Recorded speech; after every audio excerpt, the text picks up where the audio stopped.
Ok, doctora, gracias. Ok.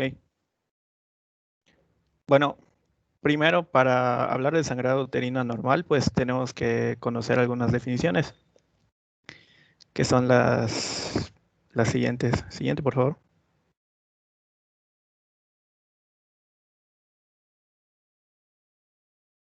Siguiente.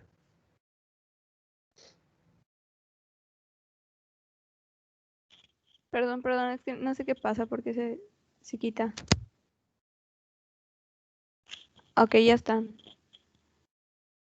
¿Las ves, Javi? Bueno,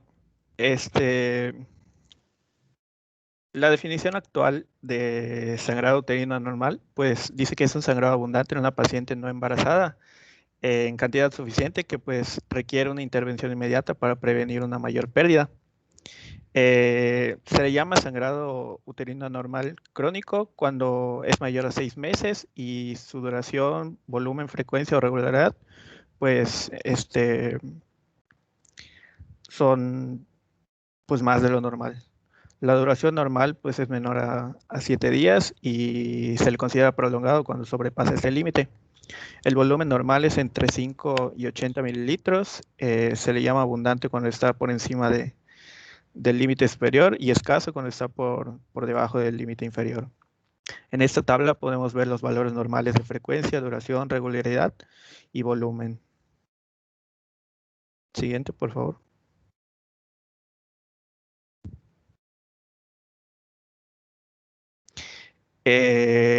Aquí está la clasificación que conocemos en cuanto a la etiología, que se llama Pan-Cohen. Ahorita los vamos a ver más adelante a fondo. Siguiente, por favor.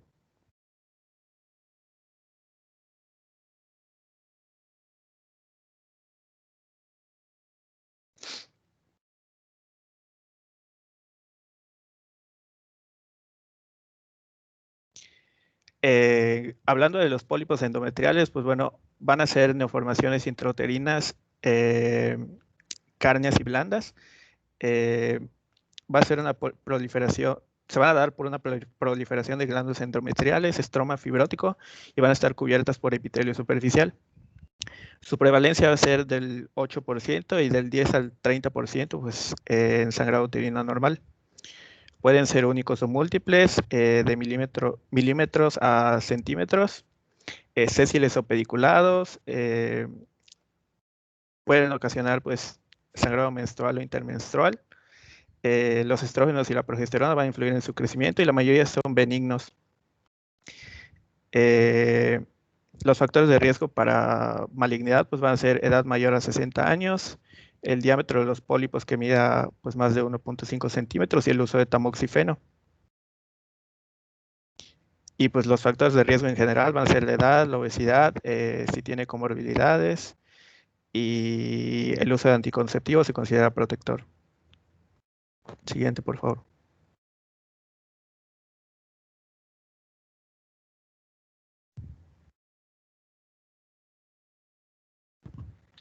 Elsa, esta es tu parte.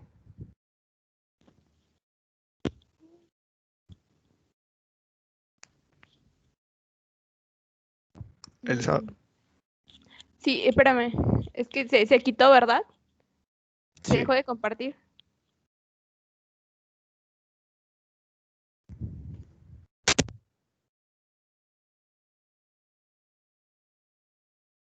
Ay, es que no sé por qué me saca. Oh.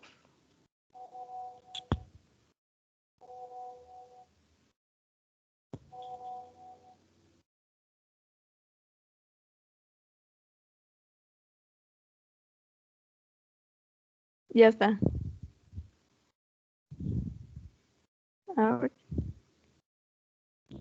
Bueno, siguiendo con los pólipos endometriales, tenemos que pues su diagnóstico se va a basar por sonografía transvaginal con Doppler y también se puede realizar una ecografía con infiltración de solución salina o la esteroscopía, que esta, aparte de identificarlo, nos va a ayudar a extraerlo. O sea, va a ser como diagnóstico y tratamiento. Y el tratamiento puede ser igual una polipectomía histeroscópica en mujeres con un factor de riesgo de malignidad. Y si son asintomáticas, pues se puede hacer un tratamiento conservador. porque normalmente dicen que pueden se pueden reabsorber y no causan más problema, pero por prevención se pasa a extraerlo. En un 70% se va a presentar menorragia o metrorragia y aquí van a estar involucradas las metaloproteinasas y citocinas que están producidas en mayor cantidad. Se ha vinculado igual con la infertilidad y se puede visualizar un vaso nutricio único en lo que es la sonografía con Doppler y la lesión primaria común en posmenopáusicas con células glandulares atípicas de significancia indeterminada. Van a ser esas lesiones las lesiones primarias más comunes. En pólipos tenemos también que no solo van a ser los endometriales, sino también vamos a encontrar unos en la parte cervical, que son los endocervicales. Esas igual son masas de estroma, pero endocervical benignas que están cubiertas de epitelio. Son unas masitas rojas, únicas, lisas y enlogadas que se extienden desde el conducto endocervical. Su tamaño igual va a variar de milímetros a 2-3 centímetros. Frecuente sobre todo en multíparas y estas llegan a reincidir en un 6 a 15%. Son sobre todo benignos, pero puede haber menos del 1% premalignos. Van a ser igual asintomáticos, pueden causar un sangrado intermenstrual, poscoital o secreciones vaginales sintomáticas. Igual mencionar que en lo que es el cáncer cervicuterino pueden simular masas polipoides al inicio. Por eso, o sea, hay que tener en cuenta eso, ¿no? Para evaluarlo. Y en el diagnóstico, pues se diagnostica con una inspección pélvica y detectar perdón, disculpen, se vuelve a quitar.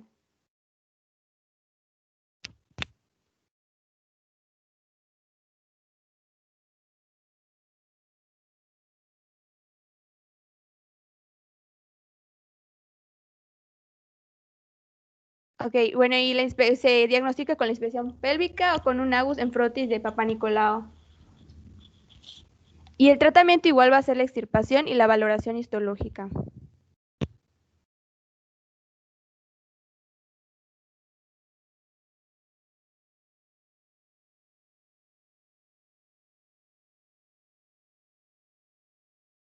Luego, como parte, igual como habíamos visto del PALM, tenemos en la malignidad, la adenomiosis y las leiomas los vamos a tomar más un poquito adelante.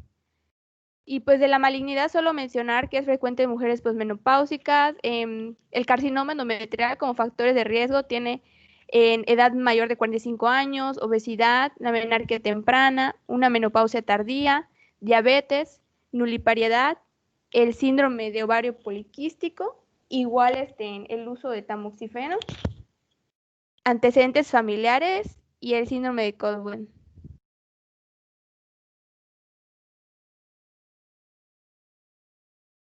Y la neoplasia endometrial intraepitelial tiene de 14 al 45% de progresar. Después tenemos la parte del Cohen, que incluye las coagulopatías. Su origen más frecuente va a ser la enfermedad de von Willebrand. Y bueno, los factores asociados a los trastornos de la coagulación, pues tenemos que va a haber un sangrado uterino anormal desde la menarquia. Puede haber uno de los siguientes, como menciona el cuadrito, una hemorragia postparto, una hemorragia postcirugía, sangrados asociados con extracción dentaria. Y bueno, esos son algunos factores, ¿no? Y en caso de esto, pues hay que solicitar estudios de coagulación, la biometría hemática, los tiempos de protrombina, tromboplastina parcial, recuentos plaquetarios y factores 8, von Willebrand y el factor de ristocina. Y bueno, tenemos también los problemas ovulatorios. Algunas causas de anovulación, pues son las que se mencionan en el cuadro. Y bueno, los iatrogénicos pueden venir al realizarse un legrado o una cesárea. Y otros que no se clasifican aquí. Y en iatrogénicos igual se ponen el uso de anticoagulantes.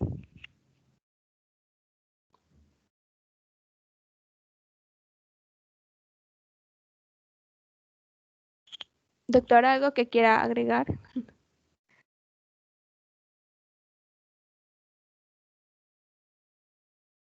Hasta aquí vamos bien. Acordémonos que dijimos que esta clasificación hoy día es solamente para poder clasificar los sangrados de acuerdo a la parte orgánica, anatómica o asociadas a patologías raras.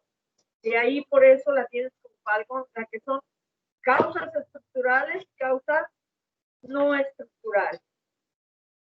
Dentro de esto, la frecuencia va a cambiar y en nuestro medio la patología más frecuente, obviamente, como les dije, la neumatosis y la adenomiosis entre las principales. Aunado a ello, la hiperplasia que conllevaría la presencia de pólipos, ya sea endocervicales o endometriales, que puedan ser elongados y verse hasta vagina por pedículos largos, delgados o sean gruesos, pero que obviamente nos obliga, dependiendo de la edad de la paciente, a descartar problemas hiperplásticos. Y aquí desprendemos con la hiperplasia endometrial, mayor relevancia cuando se presenten pacientes postmenopáusicas. Y entonces tenemos la obligación de descartar un cáncer endometrial. Entonces, vamos a acordarnos que es la nueva clasificación, pero recordar que lo importante es saber cuando hablamos de sangrado cuál es la semiología del sangrado. Así como hay semiología del dolor, hay semiología del sangrado. Entonces, el expediente es un documento confidencial que solamente un médico que lo lee entiende lo que dice, no lo va a entender en la tienda del mercadito, los abarrotes, nada. Y ahí es porque les pedí que también revisemos todo lo que es poli, dismenorrea, hipermenorrea, menomenorragia y toda la terminología semiológica en sangrado. Continúen. Oh.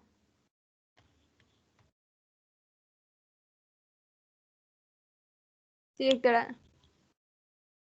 Ay, se volvió a salir. Bueno, en la parte de los leiomiomas, pues vamos a tener sus generalidades. También se le conoce como miomas o fibromas, son tumoraciones benignas que forman parte del músculo liso, que se originan sobre todo en el miometrio, típicamente, ¿no? Y se refiere a ellos como unos miomas uterinos o coloquialmente los fibromas, ¿no? La típica aparición puede cambiar si el músculo liso es reemplazado por otras sustancias. A este proceso se le puede llamar degeneración. Puede ser por una sustancia por algo hialino, quístico, misoide, rojo, graso. La necrosis y degeneración puede ocurrir con frecuencia y es sobre todo de etiología desconocida.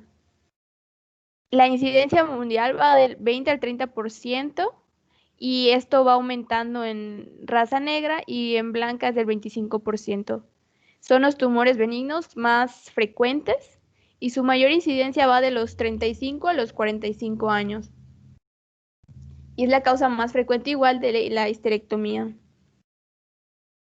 La mayoría van a ser asintomáticos, más del 50%. Los factores de riesgo asociados van a ser la obesidad, que tenga condiciones que aumenten la exposición a estrógenos en esas edades que mencionamos, en la menarca temprana, en la menopausia tardía, en la presencia de tumores ováricos, la ingesta de altas dosis o por tiempo prolongado de hormonas orales, y también va a tener un factor de riesgo la genética. Su clasificación va a ser entre subserosos, intramurales y submucosos, dependiendo de su localización, como podemos visualizar en la imagen. Los subserosos se originan de los miocitos adyacentes a la serosina y su crecimiento va a ser directamente hacia afuera. Aquí podemos igual encontrar variaciones que serían el pedunculados o los parasíticos. Los intramurales son con crecimiento centrado en la pared del útero y los submucosos crecen próximo al endometrio y se van abultando, van a quedar dentro de la cavidad endometrial. Y aquí tenemos otra tablita donde se clasifican submucosos y bueno, va del 0 al 2 y nos dice que Del 0 nos va señalando, ¿no? O sea, dónde se encuentran. Es una intracavitaria pedunculada. El 1 es en intramural, pero representa al menos del 50%, y el 2 es más del 50% intramural. O sea, ya está más introducido. El 3 nos señala que es un contacto de endometrio 100% intramural, o sea, ya se encuentra completamente dentro de la parte muscular. Y el 4 es el intramural propio, ¿no? El 5, el 6 y el 7 pues ya nos muestran los subserosos. El 5 va a ser un menos del 50% que involucra la parte intramural. El subseroso número 6 igual parecido, y el 7 nos señala a uno que sería pedunculado, o sea, más hacia afuera. Y luego nos hace mención igual de unos leiomiomas híbridos que impacta tanto lo que es el endometrio y la serosa. Y aquí nos señala que, bueno, la submucosa y subseroso, cada uno con menos de la mitad del diámetro en la cavidad endometrial y peritoneales respectivamente. O sea, abarca casi todo.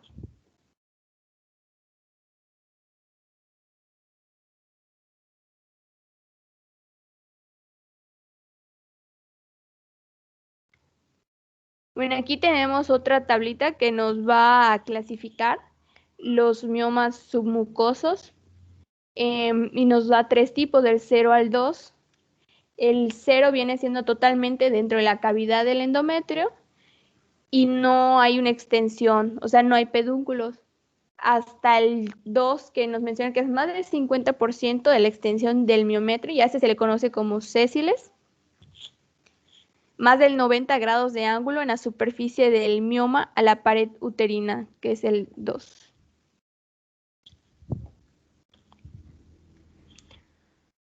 Bueno, vamos a tener que 50% de los casos son asintomáticos y podemos encontrar en hemorragia vaginal normal entre el 21.4%.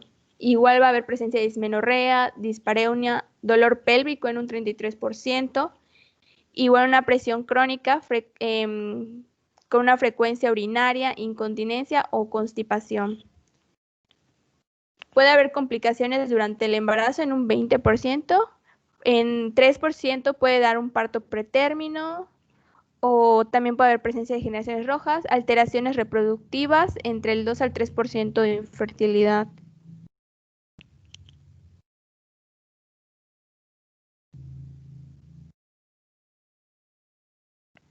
En el diagnóstico vamos a tener pues realizar un tacto bimanual que tiene una sensibilidad alta en miomas que tienen un tamaño mayor de 5 centímetros.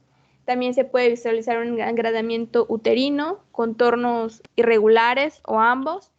Y en una exploración ginecológica también tenemos el ultrasonido abdominal transvaginal que tiene una sensibilidad de 85% para miomas que son mayores de 3 centímetros.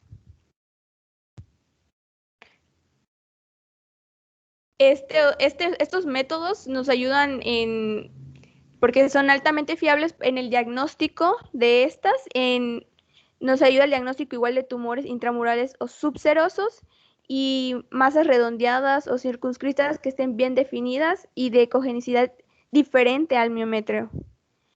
También se puede hacer uso de tomografía computarizada, histeroscopía y resonancia magnética.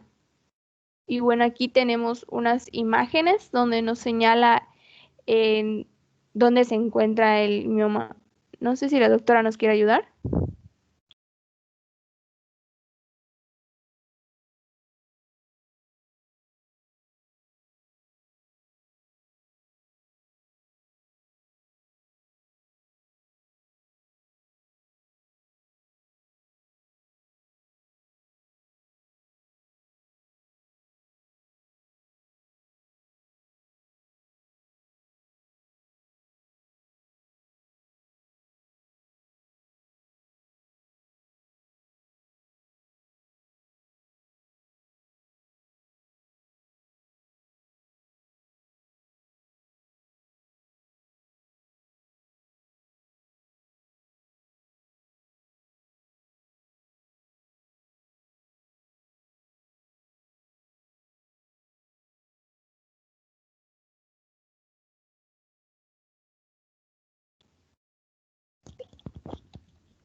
Bueno, aquí tenemos otra imagen que es de una sonografía transvaginal.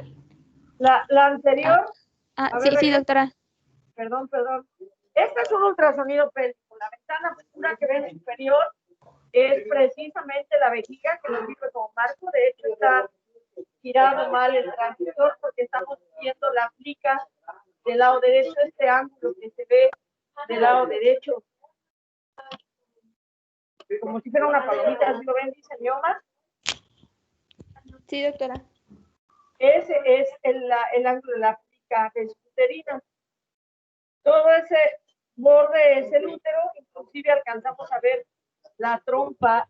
Estamos viendo la pantalla de nuestra mano izquierda, alcanzamos a ver el contorno superior de la trompa derecha, porque es la trompa derecha del útero, pero es nuestra mano izquierda, ¿sí?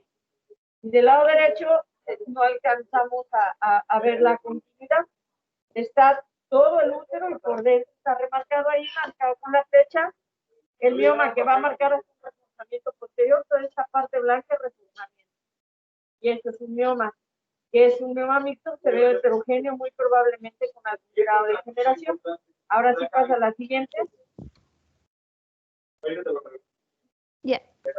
Este es ultrasonido, es transvaginal. Este sí es vía vaginal. Entonces estamos viendo todo el útero, en sentido de las manecillas alrededor, en sentido opuesto. En la parte superior, en la parte media superior, inicia el borde del útero, todo ese contorno oscuro que va hacia abajo, rodea. En la parte del centro, por arriba de donde están marcando nuestros clippers las dimensiones del mioma, están viendo una línea blanca más densa con su cursor. Y veo ahí la manita, más arriba, más abajo, más abajo. Pero ahí está, Okay. ahí, donde la habías puesto primero. Aquí. Uno más. Abajo. Arriba. ¿Sí No lo ve? tan arriba, baja. Ahí, esa línea más densa, blanca, para ustedes, ¿sí? Es el endometrio. Y luego termina la línea blanca hacia el lado derecho. Hacia el lado derecho, tu lado derecho. Es esto. En la línea que estaba sobre el endometrio. ¿Ves? A la derecha. ¿A mi derecha o a la de la? A la derecha, no a la derecha, a tu derecha. ¿Esta? Oh, ¿Dónde está? No. es que se entrecorta, disculpen.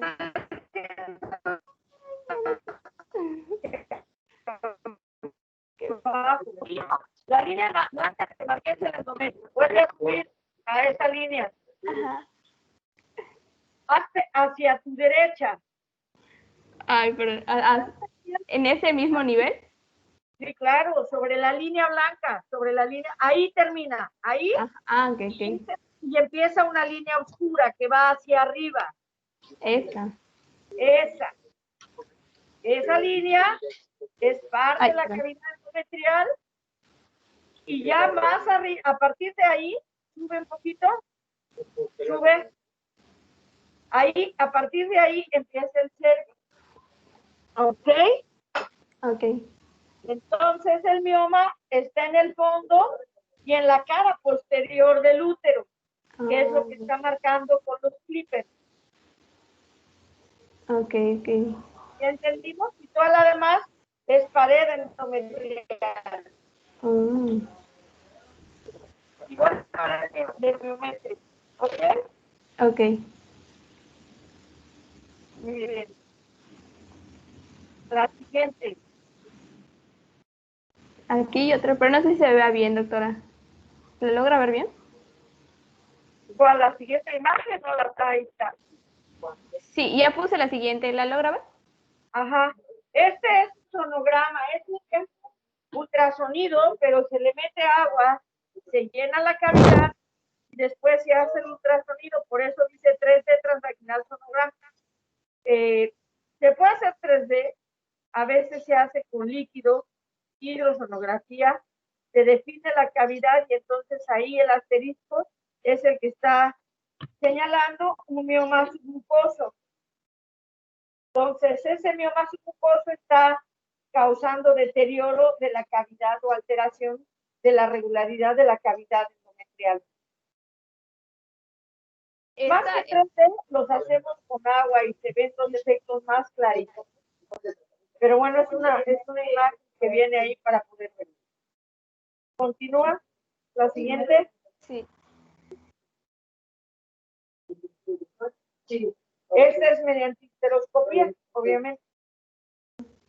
Este ya es un mioma submucoso, pero debe de tener inclusive pedículo, porque lo vemos muy claramente. Está la cámara del histeroscopio dentro de la cavidad. Vean el mioma, toda esa imagen redonda, robusta, es vascular, tiene vascularidad.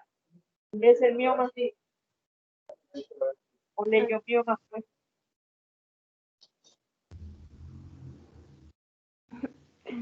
La siguiente. Sí.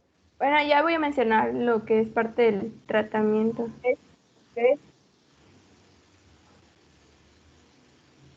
Bueno, en lo que es el tratamiento, se pueden dar análogos de la hormona libradora de gonadotropina en pacientes que van a ser sometidas a una miomectomía no más de 6 meses y reducen el tamaño entre un 35 hasta un 60%.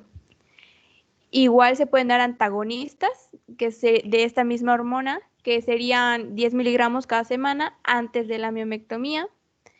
En la medroxiprogesterona, que es útil para el manejo de la hemorragia normal, inhibidores igual de la aromatasa, acetato de ulipristal de 6 a 10 miligramos vía oral diaria, preoperatorios. Antiprogestágenos, como la mifepristona, reducen el volumen hasta la mitad. Se da entre 2.5 a 10 miligramos vía oral diarios por 3 a 6 meses. Y los AINES que se usan para inhibir el dolor y hemorragia, dispositivos endouterinos de progestágenos igual se pueden usar y suplemento de hierro. Aquí bien importante, el tratamiento lo vas a elegir de acuerdo a las características de tu paciente. Normalmente los análogos de hormona, aquellas que van a ser sometidas a miomectomía, elecciones, sobre todo en aquellas que han tenido problemas, y es de elección el manejo biología de la reproducción con reducción para poder conservar y preservar superficie endometrial, que es la superficie de anidación, y siempre y cuando estos miomas sean pequeños, no distorsionen mucho la cavidad, porque aquí hay que aclarar, si tú haces una miomectomía y tocas tejido endometrial, ahí ya no hay recambio, hay sustitución por fibrosis. Entonces, obviamente, acuérdense que la célula muscular, dentro de las células de recambio, a diferencia de las células camosas, que son de recambio rápido y diario, las células musculares, las células nerviosas, entre otras, no tienen recambio, es sustitución. Es decir, se pierde la célula y no se sustituye por otra célula muscular, se sustituye por fibrosis. Entonces, siempre hay que buscar no distorsionar, porque obviamente pues es una paciente que disminuimos, alteramos la superficie de anidación y eso disminuye el éxito en tratamientos para lograr el embarazo. Y además que, bueno, se convierte en embarazos de alto riesgo, porque no se pueden someter después de una cirugía de este tipo a un trabajo de parto por el riesgo de ruptura. Esto es en cuanto a las miomectomías.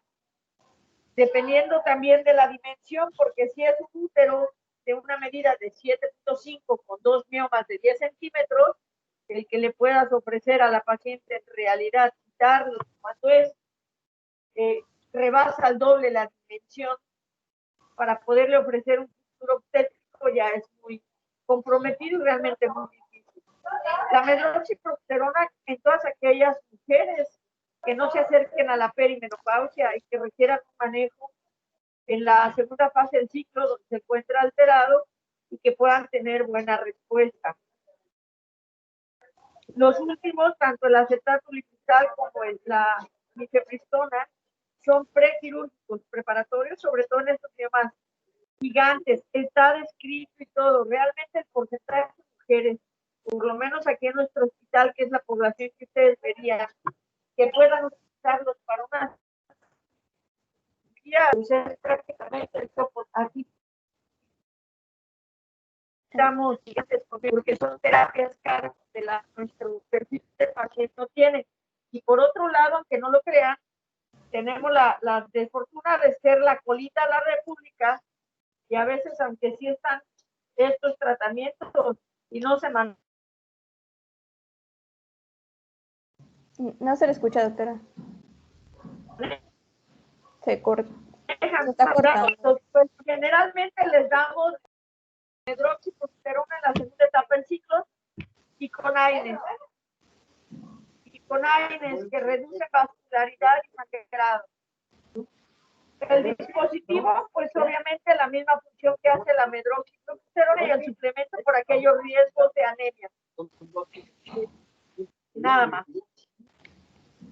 Obviamente, paciente que responda, cuando das terapia hormonal, se puede seguir así porque lo ideal es, si está más cercana a la menopausia, va a llegar rápidamente a la menopausia. Miomatosis no es igual a coleiomioma, no es igual a cirugía.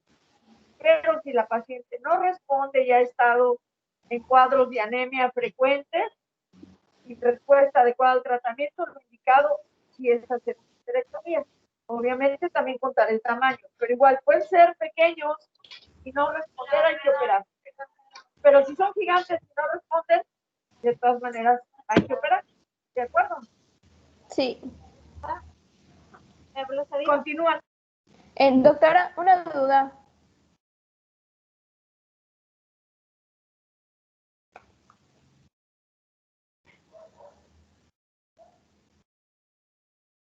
Bueno, la parte del tratamiento quirúrgico, pues es lo que había mencionado la doctora, ¿no? La miomectomía en pacientes pues que deseen conservar el útero con paridad insatisfecha y que sean miomas medianos,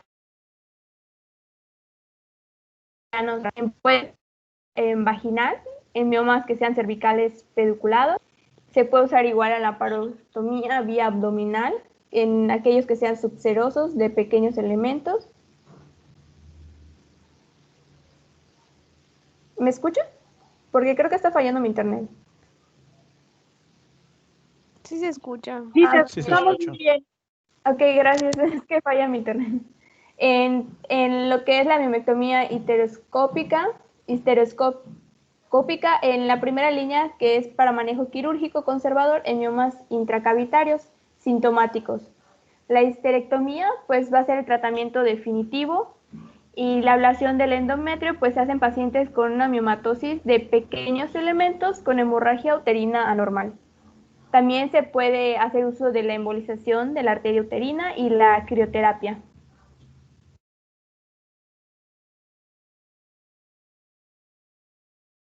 Aquí tenemos una imagen de la arteria embolizada. Y bueno, seguimos. Bueno, esta es parte del GPC que nos dice el diagrama de cómo actuar, ¿no? En caso de una mujer que tengamos en etapa reproductiva con una sospecha de pues la confirmación se va a hacer mediante ultrasonido y hay que ver si es sintomática o asintomática.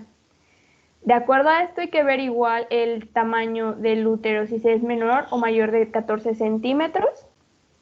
Y también conocer si la persona desea embarazarse en el futuro o no desea embarazarse, o si está en una etapa perimenopáusica, para saber igual que cómo vamos a proceder hacia esto.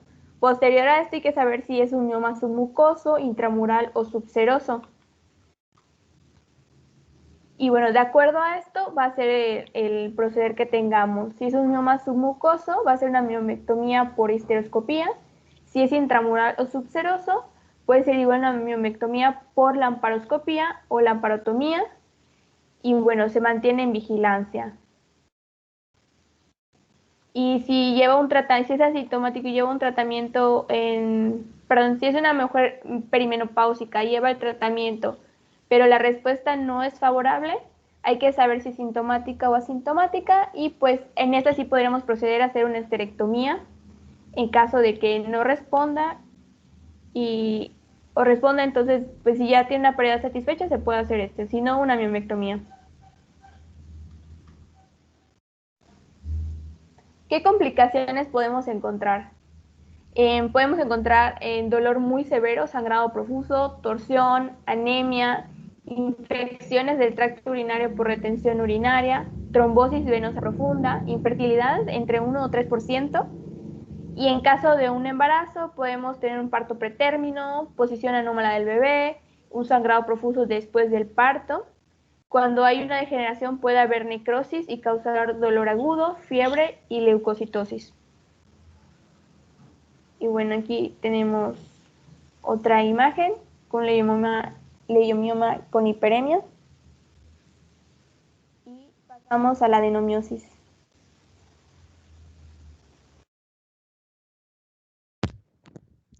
Siguiente. Voy.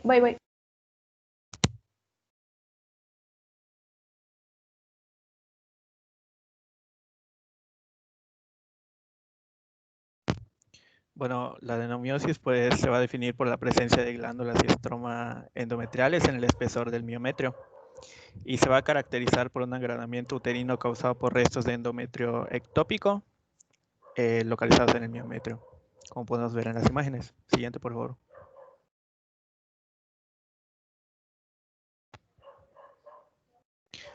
Entre los factores de riesgo, pues bueno, disculpen el ruido. En el 90% pues se va a presentar en mujeres multíparas y el 80% pues tiene que ver con la edad entre los 40 años y los 50 años. Va a tener como factor de riesgo también una alta expresión de la aromatasa y niveles altos de estrógeno en tejidos. La multiparidad, el antecedente de cirugía previa también van a ser factores de riesgo, al igual que que si hay miomas, pues bueno, también puede presentarse adenomiosis. Siguiente, por favor. La etiología, pues bueno, es desconocida, pero se ha visto que puede estar asociados a traumas en la barrera entre el endometrio y el miometrio por un exceso de estrógenos. Siguiente. Vamos a tener dos tipos que son el difuso y el focal. El difuso, pues bueno, los implantes se van a hallar distribuidos en todo el útero, como podemos ver en la segunda imagen, mientras que los focales, pues se caracterizan porque se forman agregados circunscritos que también son llamados adenomiomas. Siguiente.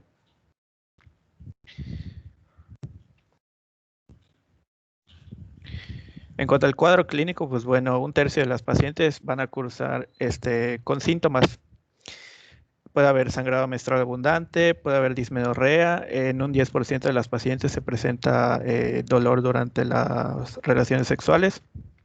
Puede haber dolor pélvico crónico y la severidad de los síntomas pues, se va a relacionar con el número de focos y la extensión que tengan. Siguiente, por favor.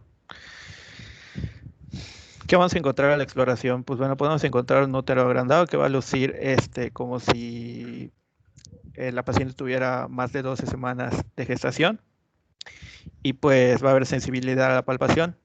Lo más común va a ser el sangrado menstrual abundante y la dismenorrea y como ya había mencionado, pues el 10% se puede presentar con dispareunia. Siguiente. Podemos usar una ecografía transvaginal. En los difusos, pues bueno, ¿cuáles van a ser los hallazgos? La pared anterior o posterior va a parecer más gruesa que su contraparte y la textura miometrial pues, va a ser heterogénea. También se pueden encontrar un pequeño quiste hipoecoico o varios que van a ser quistes glandulares en focos endometriales ectópicos. Puede haber proyecciones estriadas que se van a extender del miometrio al miometrio y un útero agrandado. Y en las focales, pues bueno, vamos a encontrar nódulos hipoecoicos discretos y se diferencian de los leiomiomas por sus márgenes mal definidos. Van a tener forma elíptica, mínimo efecto de masa en sus alrededores, falta de calcificaciones y presencia de quistes anecoicos de diámetro variable. También se puede usar resonancia magnética y estudio histológico de las piezas de histerectomías. También se puede usar la histeroscopía o la histerosalpingografía, en la que se va a observar el signo de Dionisi, que van a ser contornos de la cavidad uterina con bordes en borda o nebulosa. Siguiente.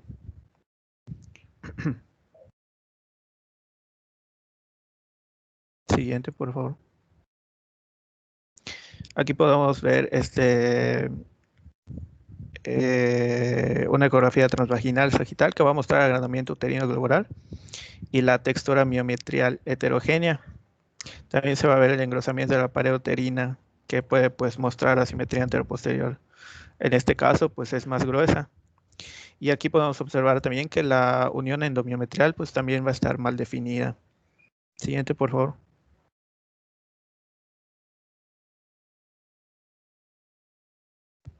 Aquí podemos observar áreas anecoicas de 2 a 8 milímetros, que son los quistes miométricos, con frecuencia en ubicación subendometrial y que van a corresponder a las criptas glandulares endometriales dilatadas, que van a aparecer y desaparecer durante el ciclo menstrual y que le van a dar un aspecto típico de miometrio poliquístico en panal de abeja o manchas de leopardo. Siguiente. El tratamiento, pues bueno, tiene como objetivo la mejoría del dolor y del sangrado y pues puede ser conservador. ¿Qué le podemos dar a la paciente? Pues bueno, pueden ser AINES, anticonceptivos hormonales orales, análogos del hormono liberador de gonadotropina o incluso insertar un diumirena. También se puede hacer ablación o resección endometrial, electrocoagulación o una histerectomía. Pero pues bueno, ya vimos también que esto depende de cada paciente. Siguiente, por favor.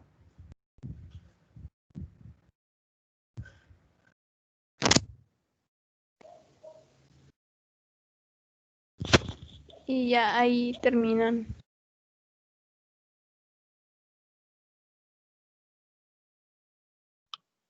¿Ya eso fue todo? Sí, doctor, ahorita lo voy a volver a proyectar para que vea las imágenes.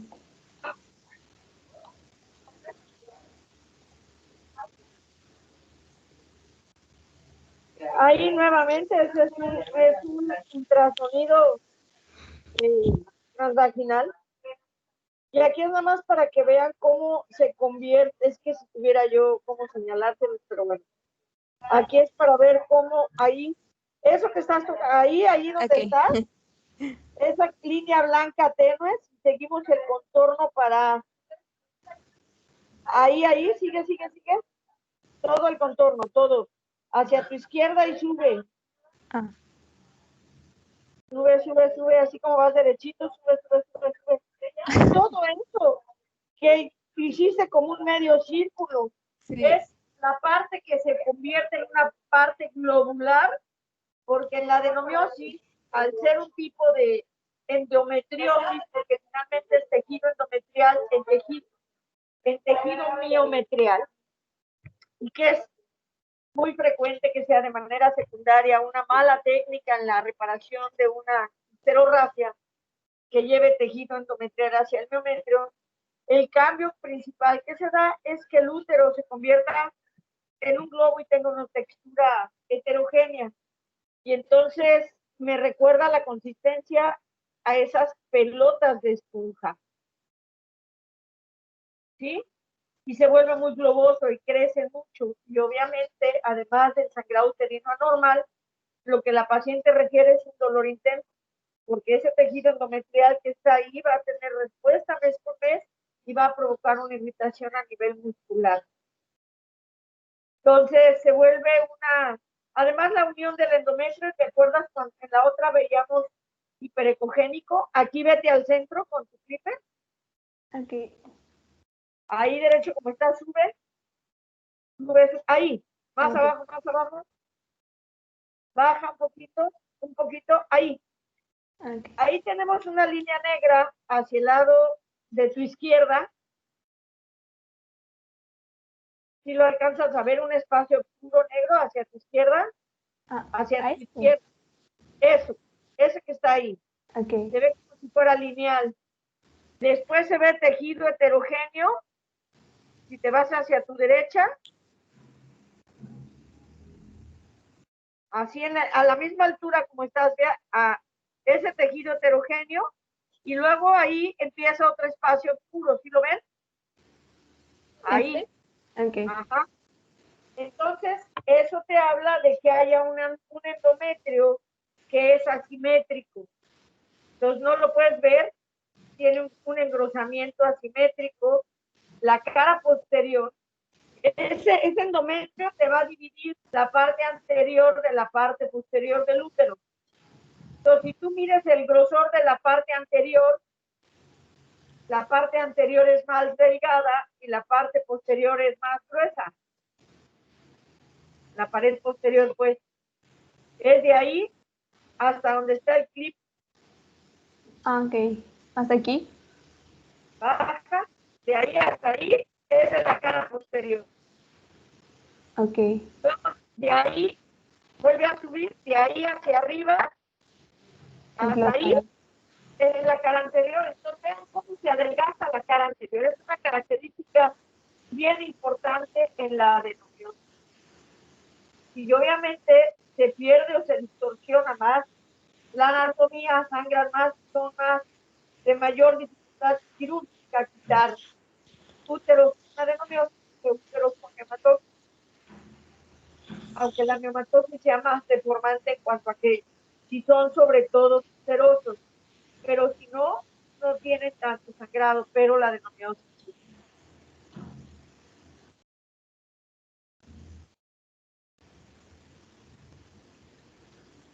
Aquí tenemos otra imagen igual, doctora.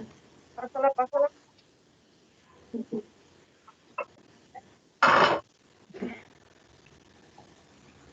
Y aquí es otra, donde van a ver, pero aquí son quistes, están formando quistes en el área del endometrio, y inclusive pareciera como si fuera un ovario, ¿no? Ecodenso, pero en realidad es endometrio, y estas áreas de manchas o imagen en panal de abeja, que es bien importante, se da en esas áreas de criptas que se dilatan. Ok. A esto se le conoce como endometrio poliquístico o el panal de abeja. Se hace estos orificios. Pero estos son cíclicos, aparecen y desaparecen. Que si alguien no tiene experiencia, puede llegar a constituir un ovario con esa zona. Aunque es poco frecuente, pero bueno, no falta.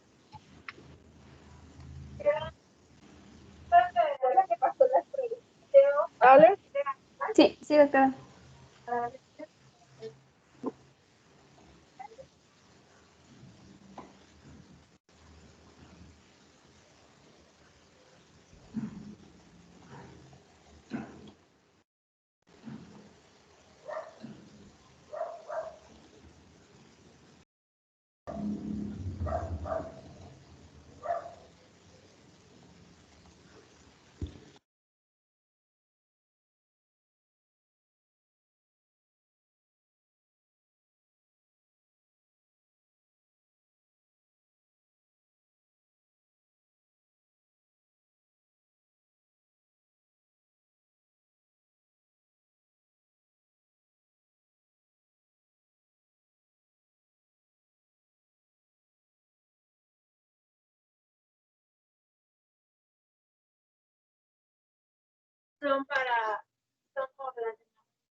Son para fibroadenomas, aunque hoy día se dice que ya están en desuso. Ajá. Ya fue todo. ¿Verdad? No, doctora, falta. Disculpe. Bueno. Que si eso había sido ya todo del tema. No, falta un pedazo de o sea, ya terminar lo de sangrado uterino, lo que es la definición y algunas clasificaciones. Ah, ok.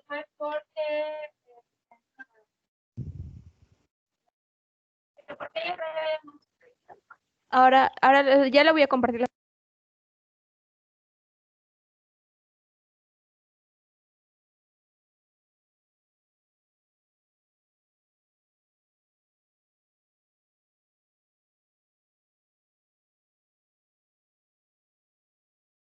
¿Se ve? ¿Se ve la pantalla? Sí, ya se ve, gracias. Bueno, ahorita vamos a hablar un poco más general de lo que es el sangrado uterino normal. Y estas eran las definiciones que mencionaba la doctora. Eh, la menorragia, pues, va a ser una menstruación cíclica duradera o profusa que, pues, en cuanto a su duración, va a ser mayor a 7 días o va a tener una expulsión de sangre mayor a 80 mililitros. La metrorragia va a ser una pérdida sanguínea intermenstrual y en algunas pacientes pues se pueden presentar ambas. Si se presentan ambas, pues lo vamos a conocer como menometrorragia. La hipomenorrea pues va a ser una disminución del volumen o de la duración. La oligomenorrea pues van a ser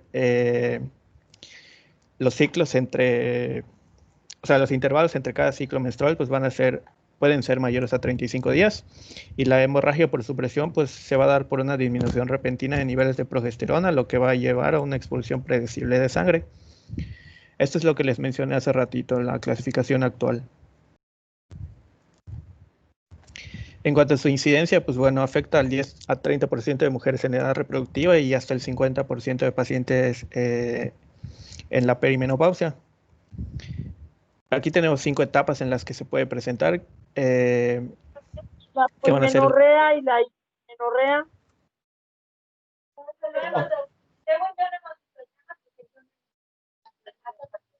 Me desconecté.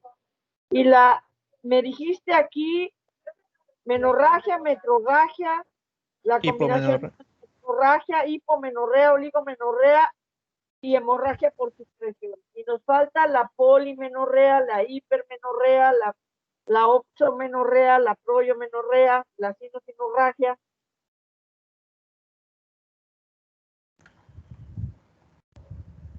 No, esas no las tengo. O sea, si no les dio tiempo, porque estas las buscaron ahorita, no la tenían, ¿cierto? No, eso es lo que teníamos, de hecho. Era lo único que tenían. Ok, no hay problema, esas se las complemento, ya que vieron el tema completo que no tenían. Entonces continúa y mañana yo hago un recuento nada más de esto. Doctora. Sí, ok. Doctora.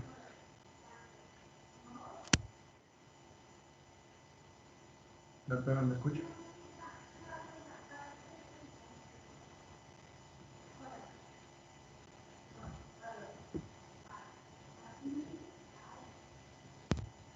Bueno, continuando con la incidencia, en la infancia, pues toda expulsión de sangre antes de la menarquía, pues debemos considerarla anormal. ¿Qué es lo que nos interesa cuando se presenta en esta edad? Pues bueno, identificar el sitio de sangrado, porque el punto de origen más frecuente va a ser la vagina y no el útero, aunque también puede provenir de la uretra. Tenemos que identificar la causa, la más común pues aquí va a ser la vulvovaginitis y se puede dar por un aumento en los niveles de estrógeno. En la adolescencia las causas más frecuentes van a ser la anovulación y los defectos de la coagulación. Va a haber menos frecuencia de neoplasias como son los pólipos, los leiomiomas y las neoplasias ováricas. Y también debemos considerar la posibilidad de embarazo, de alguna infección de transmisión sexual o incluso de abuso sexual. En la edad reproductiva, pues la menorragia va a ser más frecuente. El eje hipotálamo hipofisario y ovárico pues va a madurar y va a disminuir la expulsión de sangre de origen anovulatorio. También debemos considerar en esta edad el embarazo o alguna infección de transmisión sexual y la incidencia de leiomiomas y pólipos endometriales pues va a aumentar. En la perimenopausia pues el 70% de visitas ginecológicas en esta edad van a ser precisamente por presentar un sangrado uterino normal. El origen también aquí va a ser anovulatorio por disfunción del eje hipotálamo, hipófisis, ovarios. La disminución de sangrado uterino normal por embarazo o infecciones de transmisión sexual aquí va a ser menor. Sin embargo, va a aumentar la posibilidad de desarrollar neoplasias benignas o malignas. En la menopausia, pues bueno, aquí debemos darle prioridad a los estudios para identificar el origen y generalmente van a provenir de cuadros benignos. Puede ser por atrofia del endometrio o de la vagina, así como los pólipos endometriales, pero también se pueden presentar neoplasias cancerosas, como el carcinoma endometrial o ovárico o neoplasias ulceradas de la vulva, vagina o cervix. En cuanto a la fisiopatología, pues bueno, sabemos que el endometrio va a tener dos capas, que van a ser la capa basal y la capa funcional. La capa basal es la que va a estar en contacto directo con el miometrio y va a reaccionar menos a la influencia hormonal. Va a servir también como un sitio de reserva pues, para la regeneración de la capa funcional después de la menstruación. Y la capa funcional va a revestir toda la cavidad uterina, que esta es la capa que se va a modificar durante todo el ciclo menstrual y que se desprende al final pues, durante la menstruación. Cuando termina un ciclo menstrual, los niveles de progesterona van a disminuir y se van a liberar metaloproteinasas de la matriz, que van a desorganizar el estroma y vascularización de la capa funcional, lo que va a ocasionar el sangrado y desprendimiento y posteriormente la menstruación.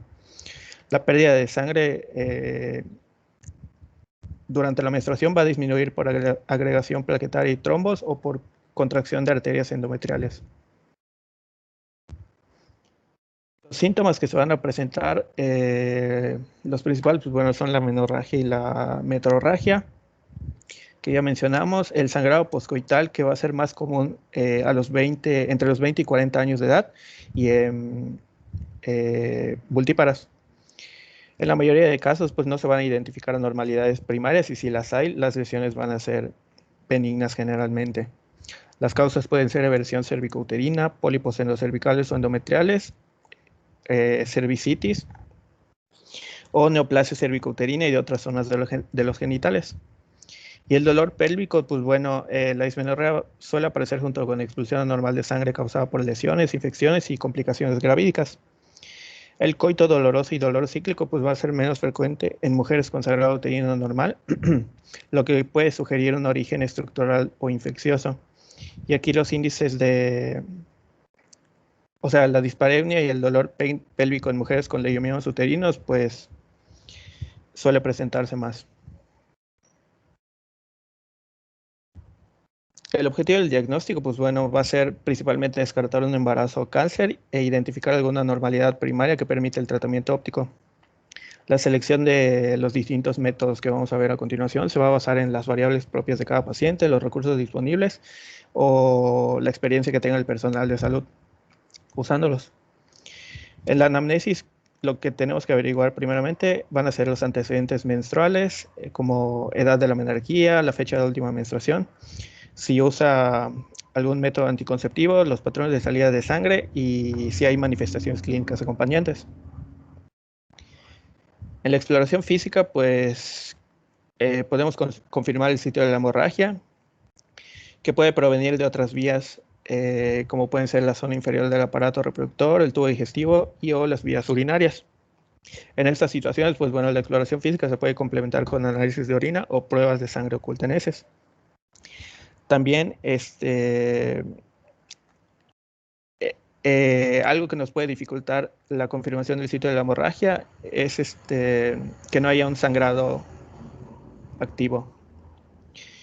Y hay hallazgos específicos o conjuntos de signos que pueden sugerir el origen del problema, como podemos ver en la tabla. Algunos ejemplos aquí los pueden leer. Los estudios de laboratorio que se pueden hacer pueden ser medición de la fracción beta de gonadotropina coriónica humana o pruebas hematológicas. La gonadotropina coriónica humana pues, nos va a servir para descartar complicaciones gravídicas como pueden ser el aborto espontáneo, un embarazo ectópico o enfermedad trofoblástica gestacional, específicamente pues, una molaridad tiforme, como ya sabemos. Y se puede hacer la medición en suero u orina.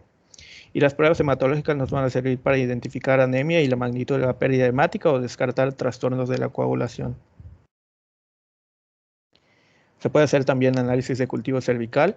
Si hay cervicitis, pues podemos hacer un examen microscópico, para identificar cervicitis, podemos hacer un examen microscópico de una preparación salina de secreciones cervicales. Una secreción mucopurulenta, pues tiene una alta asociación con clamidia o con gonorrea.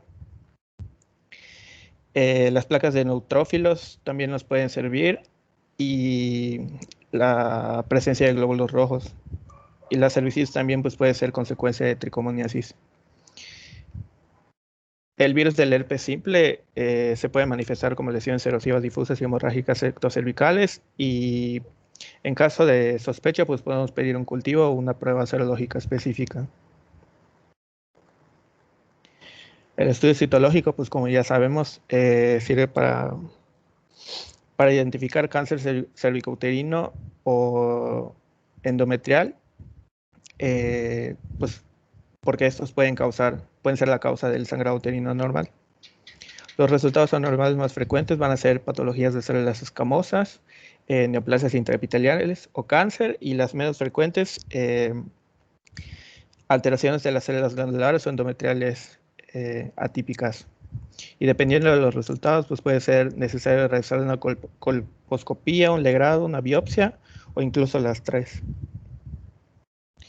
La biopsia endometrial se va a recomendar en toda mujer mayor a 35 años que presente sangrado uterino normal, o en mujeres menores a 45 años con un historial de exposición a estrógenos sin oposición, como puede ser en obesidad, en el síndrome de ovarios poliquísticos, o si tuvieron un manejo médico fallido y presentan sangrado uterino normal persistente. Antes de obtener la muestra, tenemos que descartar un embarazo en mujeres en edad reproductiva y también informar a la paciente y pedirle pues, la firma del consentimiento informado, porque es un procedimiento invasivo. ¿Cómo se realiza? Primero hay que colocar un espéculo vaginal, limpiar el cervix con solución antibacteriana, que suele ser yodopovidona. Vamos a aplicar anestesia local. Después introducimos una cánula hacia el fondo hasta sentir resistencia y retraemos el estilete interno para crear succión dentro del cilindro. Retiramos hacia el orificio cervical interno y regresamos hacia el fondo varias veces mientras se gira suavemente, y esto con el fin de obtener una muestra de toda la superficie endometrial. Se puede generar un reflejo vagal después de insertar el catéter, y en este caso hay que detener el procedimiento y brindar apoyo a las pacientes. Se puede realizar una ecografía transvaginal para visualizar el miometrio y el endometrio. Y en las proyecciones sagittales del endometrio va a aparecer una franja endometrial hiperecoica hasta el centro del cuerpo uterino, que puede significar riesgo de cáncer en esa región. Generalmente, pues esto en mujeres posmenopáusicas. También se pueden ver zonas puntiformes quísticas que pueden indicar un pólipo. Se pueden encontrar masas hipoecoicas que distorsionan el endometrio y se van a originar en la capa interna del miometrio, y esto nos va a sugerir probables leiomiomas submucosos. Lo que nos puede indicar malignidad van a ser zonas mezcladas hipo o hiperecoicas dentro del endometrio, acumulación de líquido en la cavidad endometrial y una unión irregular entre el endometrio y el miometrio. También se puede realizar esta ecografía transvaginal complementando el procedimiento con infusión salina. Esto porque nos permite identificar masas intracavitarias y su diferenciación en los planos endometrial, submucoso e intramural, pero no permite discernir entre lesiones focales malignas o benignas. Debe hacerse en la fase proliferativa pues, para disminuir falsos negativos o positivos, y las contraindicaciones de este procedimiento son el embarazo, la infección pélvica o en mujeres que tienen dolor inexplicado provocado por la palpación del aparato genital. ¿Cómo se realiza? Se va a introducir a la cavidad endometrial un catéter fino a través del orificio cervical. A través del catéter se introduce solución salina estéril en goteo y se va para que se distienda el útero, y se realiza la ecografía mediante la técnica transvaginal. Se puede usar esta ecografía transvaginal también con un Doppler a color para identificar y diferenciar alteraciones endometriales por sangrado uterino normal. Los pólipos endometriales pues generalmente van a contar con una sola arteria nutricia, mientras que los leiomiomas submucosos van a recibir sangre de varios vasos que nacen de la capa interna del miometrio. Y finalmente también podemos realizar una histeroscopía, que va a ser la inserción de una endoscopia de 3 a 5 milímetros, y se va a distendir la cavidad endometrial con solución salina u otro medio para permitir la visualización. ¿Para qué lo vamos a realizar? Pues porque nos permite detectar lesiones intracavitarias como leiomiomas y pólipos. Las lesiones focales pueden ser detectadas y removibles completamente en la misma sesión. Y el riesgo que que podemos encontrar en este procedimiento, pues puede ser infección o perforación, pero generalmente es muy pequeño. Y ya sería todo.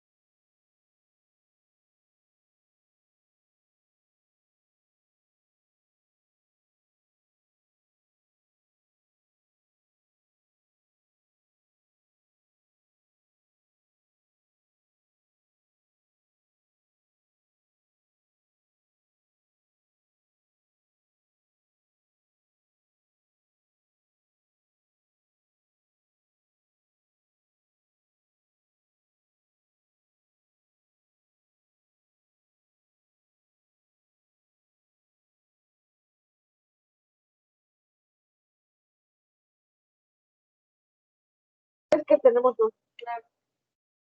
Bueno, me avisa entonces. Ok, ¿dudas, preguntas, chicos?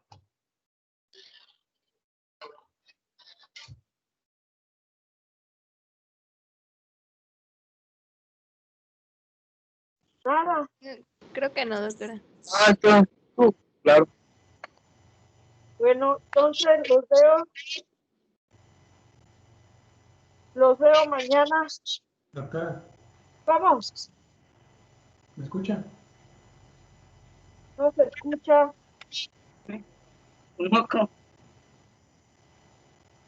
Doctora, ¿me escucha? Sí, En cuanto a mi exposición de mañana de sangrado disfuncional, ¿qué tanto quiere que profundice? Porque esta parte que acabamos de ver es básicamente lo que hay que hacer para llegar a la conclusión de que es disfuncional. esa era la parte que quería, esa parte diferencial y donde es obviamente la diferencia entre aquellas no estructurales frecuentes y que ocurren en las niñas prepube o en la niña en etapa fértil o en la mujer en la perimenopausia, que es estructural y que aun cuando la gran mayoría es por anomalación, en la adolescencia cambia. Entonces, básicamente, esa era parte, no sé si leíste el artículo que te envié. Sí, lo estaba leyendo ahorita, de hecho, y la mayoría de lo que mencionó Javier es lo que viene en el artículo, pero en modo de descarte. Entonces, no sé si quiere que lo vuelva a repetir mañana toda esta parte. Pues sí, pues puede ser nada más como recuento y resumen para que no se nos olvide. Ok. ¿Algo más?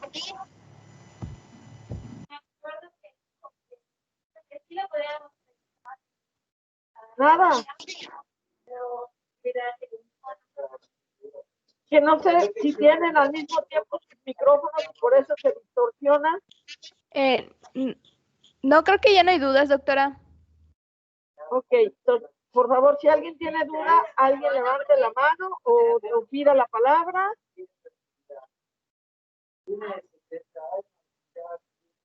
¿No? Ok, entonces, dígame, Doctora, dime, mañana en horario de 10:30, ¿nos vemos? ¿sí? De acuerdo, muchas gracias, doctora. Bueno, pasen buena tarde. Hasta luego. Hasta luego, chicos. Hasta luego, doctora. Hasta Buena luego, tarde, igual. doctora, gracias. Hasta luego, doctora, gracias. Y gracias, chicos, por completar